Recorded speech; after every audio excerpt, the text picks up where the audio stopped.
सर्वांचं पुन्हा एकदा स्वागत। राज्यातील शिक्षक भरती सुरू आहे आणि शिक्षण सेवक म्हणून जवळपास 19,000 शिक्षकांची नियुक्ती झालेली आहे आणि या शिक्षण सेवकांना परीक्षा द्यावी लागेल असं एका अहवालात नमूद करण्यात आलं होतं आणि त्याच्यावरतीच आता प्रेस नोट सुद्धा जाहीर झालेली आहे की शिक्षण सेवकांची जर नोकरी टिकवायची असेल तर परीक्षा द्या। मित्रांनो, कोणत्याही चुकीच्या निर्णयाला आपण कधीही सपोर्ट करू नका। आज ही प्रेस नोट काढली त्याच्यामुळे आपल्याला दिलासा मिळालेला आहे। जरी याच्याबद्दल कोणी काही बातम्या प्रसारित केल्या आहेत आणि त्या म्हणूनच आज याच्यावरती प्रेस नोट सुद्धा काढावी लागलेली आहे। त्यासाठी माननीय शिक्षण मंत्री दीपक केसरकर साहेब आहेत, आयुक्त साहेब आहेत, यांचे मनापासून धन्यवाद। कारण आता तब्बल 6 वर्षातून परीक्षा होत असताना कुठं तर हक्काची नोकरी मिळते आणि ती टिकवायसाठी अजून किती संघर्ष करावा असा प्रश्न प्रत्येकाच्या मनामध्ये येणं साहजिक आहे साहेब। त्यामुळे आता मात्र तुम्ही या प्रेस नोटद्वारे आम्हाला दिलासा दिलेला आहे, त्याबद्दल तुमचे मनापासून धन्यवाद। मी ॲडव्होकेट प्राध्यापक बालुशा माने, आपल्या सर्वांचं यूट्यूब फॅमिलीमध्ये पुन्हा एकदा स्वागत। मित्रांनो, आपण ही प्रेस नोट पाहतोय 14/9/2024 ची आहे आणि विषय पाहूयात। पवित्र प्रणालीमार्फत निवडलेल्या सर्व शिक्षण सेवक यांना शिक्षण सेवा कालावधीमध्ये परीक्षा उत्तीर्ण करणे बंधनकारक असल्याच्या बातमीबाबत खुलासा करण्यात आलेला आहे। यावरती या यूट्यूब चॅनलवरती सुद्धा तुम्हाला व्हिडिओ बघायला भेटेल।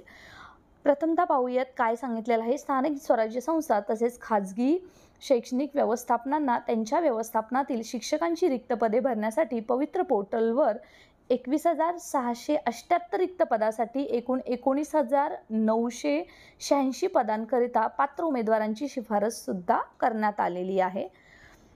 25 फेब्रुवारीपासून जी ही शिक्षक भरती सुरू झालेली आहे त्याच्यामध्ये हे सर्व तिथपासून वेगवेगळ्या राऊंडच्या माध्यमातून पहिल्या फेजमध्ये एवढ्या पात्र उमेदवारांची निवड करण्यात आलेली आहे। त्याच्यामध्ये जो सेकंड मुद्दा आहे तो पाहूयात। शासन निर्णय दिनांक 19/6/2013 अन्वये विहित केलेल्या धोरणास अनुसरून मुख्य कार्यकारी अधिकारी यांचे मागणीप्रमाणे सेमी इंग्रजी माध्यमांचे शिक्षक उपलब्ध करून देण्याबाबत शासन पत्र दिनांक 25/1/2024 अन्वये निर्देश आहेत।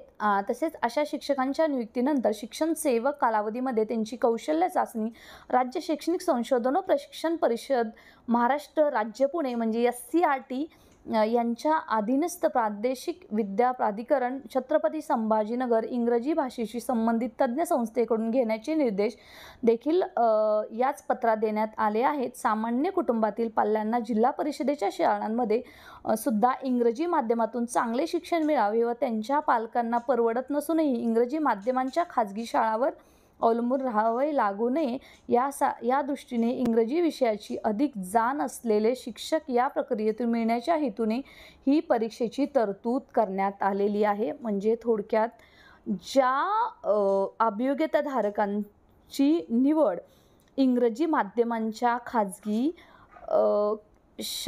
किंवा इंग्रजी माध्यमांच्या अनुदानित विनानुदानित किंवा सेमी माध्यमांवरती झालेली आहे, ज्यांचं इंग्रजी माध्यमाने D.Ed. B.Ed. झालेलं आहे, अशा उमेदवारांसाठीच ही परीक्षा आहे।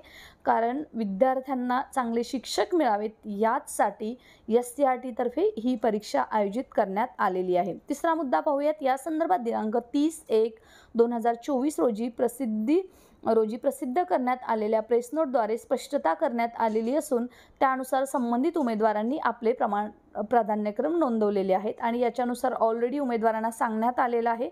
ती जी प्रेस नोट आहे 30/1/2024 ची आहे आणि त्याच्यानुसार उमेदवारांनी आपापले प्राधान्यक्रम दिलेले आहेत आणि तशीच त्यांची निवड सुद्धा झालेली आहे। चौथा मुद्दा आपण पाहूया। त्यानंतर सेमी इंग्रजी माध्यमांच्या रिक्त पदांसाठी उमेदवारांनी दिलेले प्राधान्यक्रम विचारात घेऊन शिफारस करण्यात आलेली आहे।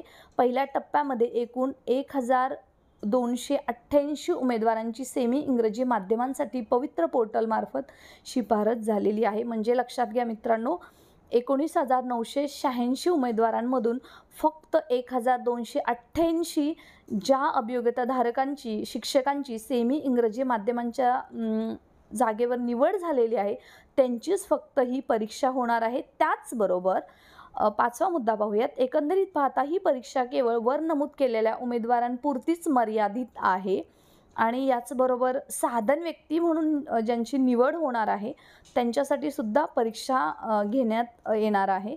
आणि पाचवा मुद्दा पाहूयात. एकंदरीत पाहता ही परीक्षा केवळ वर नमूद केलेल्या उमेदवारांपुरतीच मर्यादित आहे व पवित्र पोर्टलमार्फत निवड झालेल्या अन्य अभियोग्यताधारकांचा काहीही संबंध नाही. असे असतानाही वस्तुस्थितीची कोणती खातरजमा न करता अथवा शासन निर्णय न वाचता काही मंडळींनी समाज माध्यमांद्वारे काही वर्तमानपत्रांमध्ये शिक्षण सेवक कालावधीमध्ये सर्व शिक्षकांना पुन्हा एक परीक्षा द्यावी लागणार असल्याचे व्रत प्रसारित केलेले आहे की आपण पाहतोय की बऱ्याच न्यूजपेपरमध्ये बातमीसुद्धा आलेली आहे. नोकरी टिकवायची द्या परीक्षा आणि जे शिक्षक म्हणून लागलेले आहेत त्यांनी स्वतःचं मतसुद्धा मांडलेलं आहे आणि त्याच संदर्भात ही प्रेस नोट जाहीर करण्यात आलेली आहे. आणि जसं मगाशीच म्हटल्याप्रमाणे जो 6वा मुद्दा आहे, साधन व्यक्ती संदर्भात करावयाच्या कार्यवाही संदर्भात शासन स्तरावर अद्याप अंतिम निर्णय झालेला नाही. याबाबत प्रशासकीय प्रक्रिया पूर्ण झाल्यानंतर बुलेटिनद्वारे अधिकृत माहिती प्रसारित केली जाईल. त्याचबरोबर साधन व्यक्तीच्या ज्या 4822 जागा फ्रीज केलेल्या आहेत त्याच्यावरती अजून कोणताही निर्णय झालेला नाही आहे किंवा कार्यवाही झालेली नाही. यावरती कोर्ट केससुद्धा आहे आणि त्याच्यावरती निर्णय झाल्यावरती यासुद्धा जागा याच भरती प्रक्रियेतून सेकंड फेजमधून भरण्यात येतील. परंतु त्याच्यावरती प्रथमतः कार्यवाही सुरू होणं गरजेचं आहे आणि त्याच्या थ्रू जशी कार्यवाही सुरू होईल तसं न्यूज बुलेटिन थ्रू अधिकृत माहिती सर्वांपर्यंत पोहोचवण्यात येईल. आणि शेवटचा मुद्दा, शासनाकडून दिल्या जाणाऱ्या अधिकृत सूचना बुलेटिनद्वारे दिल्या जातात आणि अथवा मंत्री कार्यालयामार्फत दिल्या जातात, प्रेस नोटद्वारे अथवा वार्तालापाद्वारे दिल्या जातात. त्यामुळे कोणत्याही अन्य प्रकारे प्रसारित होणाऱ्या धोरणात्मक निर्णयाची पुष्टी झाल्याशिवाय विश्वास ठेवू नये असे आवाहन माननीय शिक्षण मंत्री शिक्षण यांनी केलेले आहे. म्हणजे आपण पाहतोय की ही जी प्रेस नोट आहे ती शालेय विभाग शिक्षण यांच्याकडून प्रसारित करण्यात आलेली आहे आणि त्याच्याबद्दलचा हा खुलासा सुद्धा करण्यात आलेला आहे. आणि याच न्यूज बुलेटिन थ्रू आपले जे शिक्षण सेवक ज्यांना धास्ती होती की अजून किती परीक्षा द्यायच्या, म्हणजे शिक्षण सेवक रद्द करायचं सोडून आता परीक्षेच्या पाठी लागायचं का, तर त्यांना आता खूप मोठा हा दिलासा या न्यूज बुलेटिनच्या माध्यमातून मिळालेला आहे. आणि अर्थात त्याचबरोबर इंग्रजी माध्यमांची जी 1288 उमेदवारांची जी सेमी इंग्रजी माध्यमांची ज्यांची निवड झालेली आहे त्यांची परीक्षा SCRT थ्रू घेण्यात येणार आहे. त्याचा पॅटर्न काय या संदर्भात सुद्धा आपण अपडेट देता येतील. अशा शालेय विभागाच्या अपडेटबद्दल शिक्षकांच्या हक्काच्या लढ्यासाठी सक्रिय सहभागाबद्दल जर तुम्हाला कॉन्ट्रीब्युशन करायचं असेल तर स्टे कनेक्टेड, चॅनलला सबस्क्राईब करा आणि टेलिग्राम चॅनल सुद्धा जॉईन करा. Thanks for watching.